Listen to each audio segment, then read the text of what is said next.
ஆவடி அருகே மனநல காப்பகத்தில் அனுமதிக்கப்பட்ட தாய் உயிரிழப்பில் சந்தேகம் இருப்பதாக மகன் காவல் நிலையத்தில் புகார் அளித்ததால் பரபரப்பு ஏற்பட்டது.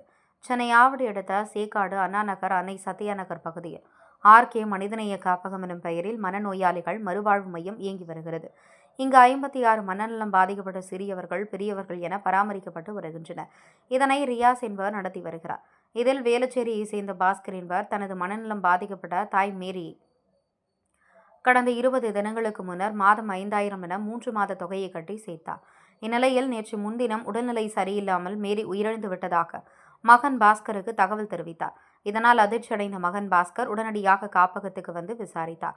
காப்பகம் சார்பில் முறையாக பதிலளிக்கவில்லை என கூறப்படுகிறது. இதனால் உடனடியாக காவல் கட்டுப்பாட்டு அறைக்கு தகவல் தெரிவித்தார்.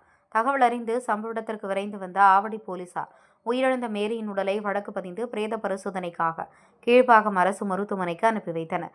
இதுகுறித்து காவல்துறை தரப்பில் கூறுகையில், உடற்கூறாய்வு மருத்துவ அறிக்கையின்படி தவறு நடந்து இருந்தால் உரிய நடவடிக்கை எடுக்கப்படும் என தெரிவித்தார்.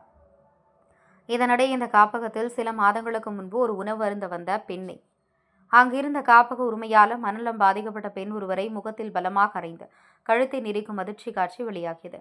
மேலும் அடிவலி தாங்க முடியாமல் நான் ஏதும் செய்யவில்லை என அந்த மனநலம் பாதிக்கப்பட்ட பெண் கூறும்போது விடாமல் அந்த பெண்ணை அடித்து கழுத்தை நெரித்து தலைமுடியை பிடித்து தாக்கி ஒரு அறைக்குள் அடித்து செல்லும் CCTV காட்சி அதில் உள்ளது. உடனடியாக சம்பந்தப்பட்ட காப்பகத்தில் ஆய்வு செய்து நடவடிக்கை எடுக்க வேண்டும் என கோரிக்கை எழுந்துள்ளது. சார், என் பேர் பாஸ்கர். நான் வந்து திண்டிவனம் மென்பூர் கிராமம். ஸோ நான் இங்கே வேலைச்சேரில் தான் இருக்கேன். ஸோ அம்மாவுக்கு வந்து கொஞ்சம் மனநல பிரச்சனை இருந்தது. ஸோ அதனால் வந்து இங்கே வந்து ஒரு 12 நாள் மணி சேர்த்தேன். ஸோ அது காசுனா கட்டி சேர்த்தோம். அவங்க ஹாஸ்பிட்டல் செக் பண்ணி பார்க்குறேன் அப்படின்னு சொல்லியிருந்தாங்க.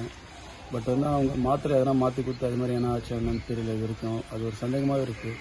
லாஸ்ட் ஒரு 3 நாளெலாம் அவங்க ரொம்ப உடம்பு முடியாமல் இருக்காங்க அப்படின்னு சொல்லியிருந்தாங்க. நான் கூட பக்கத்தில் இருக்கிற ஹாஸ்பிட்டல் கூட்டின்னு போகணும்னு சொன்னேன். அவங்க நார்மலாக இங்கே லோக்கல் ஹாஸ்பிட்டல் கூட்டின்னு போயிட்டு ஜுரம்னு சொல்லிட்டு விட்டாங்க. ஸோ அதில் சந்தேகம் இருக்குது சார். அவங்க இறப்பில் உங்களுக்கு சந்தேகம் இருக்கா? போஸ்ட்மார்ட்டம் பண்ணாங்களா? இல்லை, போஸ்ட்மார்ட்டம் தான் வேணாம் சார், பண்ணலை. ஆமாம். சரி. அவங்க ஹாஸ்பிட்டலுக்கு ஒன்று கூட்டிட்டு. என்ன ஏஜ் அவங்களுக்கு? 50. உங்கள் அம்மாவா அவங்க? ஆமாங்க. சரி சரி. நான் ஹாஸ்பிட்டலுக்கு கூட்டின்னு போகல, இங்கே தான் இருக்கேன். அப்படியா? சரி, ஓகே.